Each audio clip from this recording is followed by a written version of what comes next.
जय हिंद। आज की इस वीडियो में बात करेंगे बीएसएससी यानी बिहार स्टाफ सिलेक्शन कमीशन के अंतर्गत सेकेंड इंटर लेवल सीसीई पदों पर 11,098 पदों पर जो वैकेंसी निकला था उसका फॉर्म फिलअप कैसे करना है, सारी जानकारी मैं आपको आहिस्ता आहिस्ता प्रोवाइड करूंगा।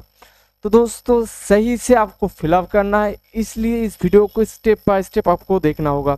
इसका ऑनलाइन एप्लीकेशन स्टार्ट हो गया है 27 सितंबर 2023 और इसका क्लोजिंग डेट है 9 नवंबर 2023। इसके अंदर आपको फॉर्म फिलअप कर लेना होगा। तो फॉर्म फिलअप करने के लिए आपका बिहार स्टाफ सिलेक्शन कमीशन की ऑफिशियल वेबसाइट पे आ जाना है। अगर इसका नोटिफिकेशन के बारे में जानना है तो इसके नोटिफिकेशन पे यहाँ पे आपको दिया गया है, आप आपके अकॉर्डिंग यहाँ पर आप चेक कर पाएंगे, जिसका लिंक मैं अपने वीडियो के डिस्क्रिप्शन पे आपको प्रोवाइड कर दूंगा। तो दोस्तों चलते फॉर्म फिलअप प्रोसीड्योर की ओर। तो फॉर्म फिलअप करने के लिए आपको इसका ऑफिशियल वेबसाइट पर आ जाना है, जिसका लिंक मैं अपने वीडियो के डिस्क्रिप्शन पर आपको प्रोवाइड कर दूंगा। उस पर आने के बाद पहले आपको रजिस्ट्रेशन कर लेना होगा। तो रजिस्ट्रेशन पे जैसे आप क्लिक करोगे आपके सामने एक नया इंटरफेस ओपन हो जाएगा। उसके बाद यहाँ पर आपका नेम ऑफ एप्लीकेंट यानी आपका यहाँ पर आपका जो नेम है यहाँ पर आप लिख देंगे। लिखने के बाद यहाँ पर आपका जेंडर लिखेंगे, अगर आप मेल है तो मेल, अगर फीमेल ट्रांसजेंडर जो है आपके हिसाब से यहाँ पर आप फुलफिल कर देंगे। उसको सिलेक्ट करने के बाद यहाँ पर आपका डोमिसाइल ऑफ बिहार स्टेट यानी आप बिहार का स्थायी निवासी है तो येस करेंगे। अगर येस करेंगे तो ही आप SC ST OBC और EBC के अंतर्गत आएंगे। अगर आप बिहार की स्टेट निवासी नहीं तो सीधा यहाँ पर आप नो करेंगे, तो यहाँ पर आप जनरल के लिए आपको अंतर्गत किया जाएगा। अगर आप बिहार का स्टेट का निवासी है तो यहाँ पर आप येस करेंगे, उसके बाद ही आप कास्ट चूज कर पाएंगे। उसके बाद यहाँ पर do you belong to EWS यानी अदर बैकवर्ड क्लास के अंतर्गत अगर आप आते हो तो यहाँ पर आप येस करेंगे, नहीं तो सीधा यहाँ पर आप नो करेंगे। उसके बाद आपके नेम पे ऊपर कोई क्रिमिनल लेयर है तो यहाँ पर आप येस करेंगे, नहीं तो सीधा यहाँ पर आप नो करेंगे आपके हिसाब से। उसके बाद अगर आप फिजिकली डिसेबिलिटी कैंडिडेट है तो यहाँ पर आप येस करेंगे, नहीं तो सीधा यहाँ पर आप नो कर देंगे। अगर येस करते हो डिसेबिलिटी आपका परमानेंट है या टेम्पोररी यहाँ पर आप सिलेक्ट कर पाएंगे।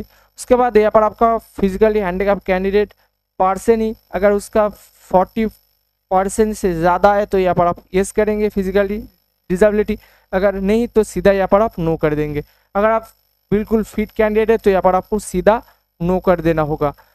उसके बाद यहाँ पर आपको अगर आप एक सर्विसमैन कैंडिडेट है तो यहाँ पर आप येस कर देंगे, अगर आप एक सर्विसमैन कैंडिडेट नहीं तो सीधा यहाँ पर आप नो कर देंगे। उसके बाद अगर आप एक सर्विसमैन कैंडिडेट है तो येस करने के बाद आपका ईयर चूज करेंगे, मंथ चूज करेंगे और डेट चूज करेंगे, सर्विस ऑफ डिफेंस के अंतर्गत आपने जो सर्विस किया है। उसके बाद अगर आप वर्किंग और वर्क कॉन्ट्रेक्चुअल एम्प्लॉयड है बिहार गवर्नमेंट के अंतर्गत तो यहाँ पर आप येस करेंगे, नहीं तो सीधा यहाँ पर आप नो करेंगे। अगर आप नो करते हो तो यहाँ पर आपको कुछ नहीं करना है। अगर आप येस करते हो तो यहाँ पर आप कितना ईयर, कितना मंथ और कितना डेट आपने सर्विस किया है यहाँ पर आपको भुगतान करना पड़ेगा। उसके बाद यहाँ पर आपको Bihar government employed who has remainder not less than 3 year regular and contractual service, वो यहाँ पर आप येस करेंगे, नहीं तो सीधा यहाँ पर आप नो करेंगे। उसके बाद which attempt is to inter level examination यानी कौन सी अटेम्प्ट यहाँ पर आप दे रहे हो। अगर आप फर्स्ट अटेम्प्ट दे रहे हो तो यहाँ पर 1, अगर आप उसके पहले यहाँ पर आपने कोई अटेम्प्ट किया तो यहाँ पर आपको उसका नंबर वाइज आप देंगे। उसके बाद यहाँ पर आपका एक वैलिड मोबाइल नंबर देंगे, कन्फर्म मोबाइल नंबर, वही नंबर आपको यहाँ पर डालना होगा। एक वैलिड ईमेल आईडी डालेंगे, वही ईमेल आईडी यहाँ पर आपको डालना होगा। उसके बाद यहाँ पर आपका डेट ऑफ बर्थ, जो आपका डेट ऑफ बर्थ है यहाँ पर आपका डेट ऑफ बर्थ चूज करेंगे। आपका according date of birth choose करने के बाद पहले ईयर चूज करेंगे, उसके बाद मंथ चूज करेंगे, उसके बाद ही यहाँ पर आप डेट चूज कर पाएंगे। उसके बाद यहाँ पर आपका अकॉर्डिंग टू 1 अगस्त 2023 के हिसाब से यहाँ पर आपका एज कैलकुलेट हो जाएगा। उसके बाद यहाँ पर जो कैप्चर कोड शो रहा है इस कैप्चर कोड को यहाँ पर आपको डाल देना होगा। इसको डाल देने के बाद यहाँ पर आप एक बार सही से चेक करने के बाद ही सेव एंड कंटिन्यू पे क्लिक करेंगे। उसके बाद यहाँ पर आपके डाले गया इन्फॉर्मेशन आपके सामने शो हो जाएगा। उसके बाद यहाँ पर आप चाहे तो आप एडिट भी कर सकते हो और नहीं तो कन्फर्म और नेक्स्ट पे भी आप क्लिक कर पाएंगे। इसको कन्फर्म और नेक्स्ट पे क्लिक करने के बाद आपको ओके पर क्लिक कर देना होगा। उसके बाद आपके सामने आपका रजिस्ट्रेशन नंबर और पासवर्ड यहाँ पर आपको शो हो जाएगा, जो आपको रजिस्टर्ड ईमेल एड्रेस और मोबाइल नंबर पे आपको मिल जाएगा। उसको चेक करने के बाद एक बार लिखने के बाद आप क्लिक हेयर फॉर लॉगिन पे इस बटन पे आपको क्लिक कर देना होगा। उसके बाद आपके सामने फिर से एक नया ऑप्शन आ जाएगा। यहाँ पर आपको आपका रजिस्ट्रेशन नंबर और पासवर्ड और एंटर कैप्चर कोड, ये जो कैप्चर कोड शो रहा है इस कैप्चर कोड को यहाँ पर आपको डाल देना होगा। उसके बाद लॉगिन पे आप क्लिक कर देंगे। उसके बाद यहाँ पर आपका पर्सनल डिटेल्स फुलफिल करेंगे। यहाँ पर आपके सामने आपका नेम शो हो जाएगा। उसके अलावा यहाँ पर आपका पिताजी का नेम डालना होगा, आपका माताजी का नेम डाल लेंगे। उसके बाद यहाँ पर आपका बिहार का डोमिसाइल इशू डेट यहाँ पर आप चूज़ करेंगे। जो आपका इशू डोमिसाइल डेट है यहाँ पर आपको चूज़ करना पड़ेगा। उसके बाद यहाँ पर आपका issue number of domicile certificate ये आपको फुलफिल करना पड़ेगा। उसके बाद यहाँ पर आपका domicile certificate issue Aadhaar component authority CO RO SDO DM जिसके द्वारा है यहाँ पर आपको देना होगा। उसके बाद यहाँ पर आपका जो कैटेगरी है यहाँ पर आपके सामने शो हो जाएगा। यहाँ पर आपका जो कैटेगरी है उस कैटेगरी वाइज यहाँ पर आपका सर्टिफिकेट नंबर देना होगा, और एक कैटेगरी आप कौन सी तारीख पे इशू हुआ था उसका डेट यहाँ पर आप फुलफिल करेंगे। सर्टिफिकेट इशू अथॉरिटी यहाँ पर आपको चूज़ करना पड़ेगा, SDO DM CO RO और अदर्स के द्वारा जो आपका इशू हुआ था उसका यहाँ पर आपको फुलफिल करना पड़ेगा। जो आपका सर्टिफिकेट है उसके ऊपर आपको मिल जाएगा। उसके बाद यहाँ पर आपके सामने आपका डाला गया इन्फॉर्मेशन आ जाएगा। अगर आप स्वतंत्र सेनानी का आश्रित है तो यहाँ पर आप यस करेंगे। उसके बाद सर्टिफिकेट नंबर यहाँ पर आप देंगे। उसके बाद यहाँ पर आपका जो freedom fighter certificate issue authority किसके द्वारा आपका इशू अथॉरिटी है यहाँ पर आप देंगे, DM officer authority bye DM जो है यहाँ पर आप देंगे। अगर आप फ्रीडम फाइटर नहीं तो सीधा यहाँ पर आप नो कर देंगे।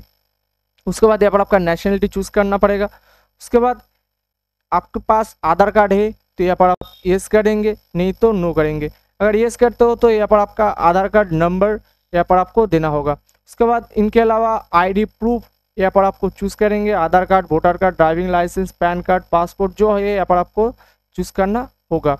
उसके बाद यहाँ पर आपका ID प्रूफ का नंबर यहाँ पर जो है यहाँ पर आप देंगे। उसके बाद यहाँ पर आपका एक आइडेंटिफिकेशन मार्क देना पड़ेगा, कोई करने का निशान, कोई मोहर जो है यहाँ पर आप देंगे। अगर नहीं तो नो मार्क यहाँ पर आप कर देंगे। उसके बाद यहाँ पर आपको UPSC board, state commission, any other exam में अगर आप डिवाइडेड है तो यहाँ पर आप यस करेंगे, नहीं तो सीधा यहाँ पर आप नो करेंगे। उसके बाद यहाँ पर आपका करस्पॉन्डेंट एड्रेस फुलफिल करना पड़ेगा।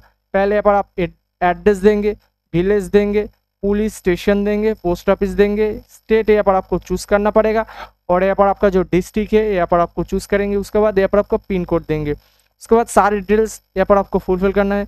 अगर आपका करस्पॉन्डेंट एड्रेस और परमानेंट एड्रेस अगर सेम है तो इस चेक बॉक्स पे आप क्लिक कर देंगे, नहीं तो आपको ऐसे आपको फिर से फुलफिल करना पड़ेगा। उसके बाद सारे चेक करने के बाद ही आप सबमिट पे क्लिक करेंगे। उसके बाद यहाँ पर आपको आपका पेमेंट प्रोग्रेस पे आपको पेमेंट करना पड़ेगा। यहाँ पर आपके सामने आपका फुल डिटेल्स आ जाएगा। एक बार चेक करने के बाद ही आप प्रोसीड फॉर पेमेंट पे आप क्लिक कर देंगे। उसके बाद यहाँ पर आपका पेमेंट डिटेल्स का ऑप्शन आ जाएगा। अगर आप ICICI बैंक से देना चाहते हो तो इस पर आप क्लिक करेंगे। अगर आप SBI के माध्यम से पेमेंट करना चाहते हो तो यहाँ पर आप इसके ऊपर क्लिक कर देंगे। उसके बाद यहाँ पर प्रोसीड ऑनलाइन पेमेंट पे आप क्लिक करने के बाद ओके पर क्लिक कर देंगे। उसके बाद आपके सामने यहाँ पर आप debit card, credit card, internet banking और UPI पेमेंट के माध्यम से देना चाहते हो तो यहाँ पर आप चूज़ करेंगे। उसके बाद कार्ड नंबर यहाँ पर देंगे, experience date, valid, threshold, CVV number और name of the card holder का नेम देने के बाद आपको अगर आप GSTIN for claiming input tax देना चाहते हो तो यहाँ पर ऑप्शनल है, यहाँ पर आप क्लिक करेंगे। सारे देने के बाद आप पे नाउ पे क्लिक करने के बाद इसको पेमेंट करना पड़ेगा। उसके बाद यहाँ पर आपका पेमेंट प्रोग्रेस पे यहाँ पर आपको ऑनलाइन पेमेंट सक्सेसफुली प्रोग्रेस यहाँ पर आपको शो हो जाएगा। उसके बाद यहाँ पर आपका एजुकेशनल डिटेल्स फुलफिल करेंगे। जैसे जैसे आप फॉर्म फिलअप करते जाएंगे ऐसे आपको ग्रीन कलर आपको शो हो जाएगा। यहाँ पर आपका एजुकेशन डिटेल्स फुलफिल करेंगे। यहाँ पर आपका 10 का सब्जेक्ट यहाँ पर आप देंगे, ऑल सब्जेक्ट करके, बोर्ड और यूनिवर्सिटी जिसके द्वारा आप पास कर चुके हो यहाँ पर आप देंगे। टोटल मार्क्स यहाँ पर आपको कितना में एग्जाम हुआ था यहाँ पर आप देंगे। ऑप्टेन मार्क आपको कितना मिला था यहाँ पर आप देंगे। परसेंटेज यहाँ पर आपको ऑटो कैलकुलेट हो जाएगा। उसके बाद यहाँ पर आपका 10 और इक्विवेलेंट जो आपका एजुकेशन क्वालिफिकेशन है उसका सर्टिफिकेट और मार्कशीट नंबर यहाँ पर आप देंगे। सर्टिफिकेट इशू डेट यहाँ पर आपको देना पड़ेगा। जो आपका पासिंग सर्टिफिकेट है उस पर आपको सारी डिटेल्स मिल जाएगा। उसके बाद यहाँ पर आपको 12 और इक्विवेलेंट जो है सिलेक्ट कोर्स यहाँ पर आपको कोर्स सिलेक्ट करना पड़ेगा। सब्जेक्ट ऐसे आप देंगे साइंस आर्ट्स कॉमर्स जिस स्ट्रीम के द्वारा आप पास कर चुके हैं यहाँ पर आप देंगे। बोर्ड और का नेम देंगे। टोटल मार्क्स देंगे। ऑप्टेन मार्क्स यानी आपको कितना मिला था यहाँ पर आप देंगे। टोटल परसेंटेज यहाँ पर आपको ऑटो कैलकुलेट हो जाएगा। सर्टिफिकेट नंबर यहाँ पर आप देंगे। सर्टिफिकेट इशू डेट यहाँ पर आपको देना होगा। तो सारे देने के बाद आपको कोई स्किल है तो यहाँ पर आप देंगे। हिंदी में टाइप करना चाहते हो तो यहाँ पर आपको हिंदी टाइपिंग के अकॉर्डिंग नेम ऑफ इंस्टीट्यूट का नेम देंगे। सर्टिफिकेट नंबर देंगे। कौन सी तारीख पे आपको इशू हुआ था उसका डेट यहाँ पर आप देंगे। अगर आप इंग्लिश टाइपिंग के यानी अंग्रेजी टाइपिंग के अकॉर्डिंग आपने आपका सर्टिफिकेट है उसका इंस्टीट्यूट का नेम देंगे। सर्टिफिकेट नंबर देंगे। इशू डेट यहाँ पर आप देंगे। उसके बाद यहाँ पर आपको कोई कंप्यूटर कोर्स है तो यहाँ पर आप यस कर देंगे, नहीं तो सीधा यहाँ पर आप नो करेंगे। कंप्यूटर कोर्स डिटेल्स यहाँ पर आप देंगे। नेम ऑफ इंस्टीट्यूट का नेम, कोर्स डिटेल्स देंगे। सर्टिफिकेट नंबर देंगे। इशू डेट यहाँ पर आप देंगे। सारे डिटेल्स चेक करने के बाद ही आप यहाँ पर सबमिट पे क्लिक कर देंगे। उसके बाद यहाँ पर आपका फोटो एंड सिग्नेचर अपलोड करना पड़ेगा। यहाँ पर आपका ब्राउज पे क्लिक करके यहाँ पर आपका फोटो अपलोड करना पड़ेगा जिसका साइज 20 से 50 KB के अंदर होना चाहिए और नॉट ओल्डर देन 1 मंथ के नहीं होना चाहिए। उसके बाद ऐसे करके आपका फोटो यहाँ पर आपको सिग्नेचर अपलोड करना पड़ेगा। अगर आप इंग्लिश में सिग्नेचर करना चाहते हो तो यहाँ पर आप इंग्लिश पे सिग्नेचर करके ब्राउज पे क्लिक करके यहाँ पर आपको फाइल सिलेक्ट करके यहाँ पर आपको देना पड़ेगा जिसका साइज 10 से 20 KB के अंदर होना चाहिए। अगर आप इंग्लिश में सिग्नेचर करते हो तो यहाँ पर आपको हिंदी में सिर्फ नेम लिखने के बाद ही यहाँ पर आपको अपलोड करना पड़ेगा ब्राउज पे क्लिक करके। सारे अपलोड करने के बाद आपको इस सबमिट वाला पोर्शन पे आप क्लिक कर देंगे। उसके बाद यहाँ पर आपको अपलोड लाइव फोटो अपलोड करना पड़ेगा। अपलोड लाइव फोटो के इस ऑप्शन पे आपको अपलोड फोटो करना पड़ेगा। टेक फोटो पे क्लिक करके यहाँ पर आपको आपका फोटो अपलोड कर देंगे। अपलोड करने के बाद आप चाहे तो डिक्लेरेशन फॉर्म पढ़ सकते हो, नहीं तो इस बॉक्स पे क्लिक करने के बाद आपका प्लेस लिखेंगे। उसके बाद सबमिट पे क्लिक कर देंगे। सबमिट पे क्लिक करने के बाद यहाँ पर आपका फुल फॉर्म फिलअप हो जाएगा। यहाँ पर आपका रजिस्ट्रेशन नंबर, आपका फॉर्म ID, आपका पासवर्ड शो हो जाएगा। उसके बाद यहाँ पर आपको प्रिंट पेमेंट स्लिप भी यहाँ पर आपको मिल जाएगा। उसके बाद यहाँ पर आपका प्रिंट एप्लीकेशन स्लिप पे यहाँ पर आप क्लिक करके इसका एप्लीकेशन का फॉर्म आप रख सकते हो। तो दोस्तों ये थी आपकी फॉर्म फिलअप की फुल डिटेल्स जिसके जानकारी मैं आपको ऑलरेडी बता दिया। अगर किसी प्रॉब्लम में किसी जानकारी चाहिए तो आप कमेंट सेक्शन में ज़रूर बताना और आप हमारे social media Telegram, Instagram, Facebook page और ट्विटर पे भी आप हमें जुड़ सकते। अगर आप फेसबुक से देख रहे हैं तो आप हमें फॉलो कर लीजिए। अगर आप यूट्यूब पे देख रहे हैं तो चैनल को सब्सक्राइब करना मत भूलना। आज के लिए इतना ही। जय हिंद, वंदे मातरम, भारत माता की जय, नमस्कार।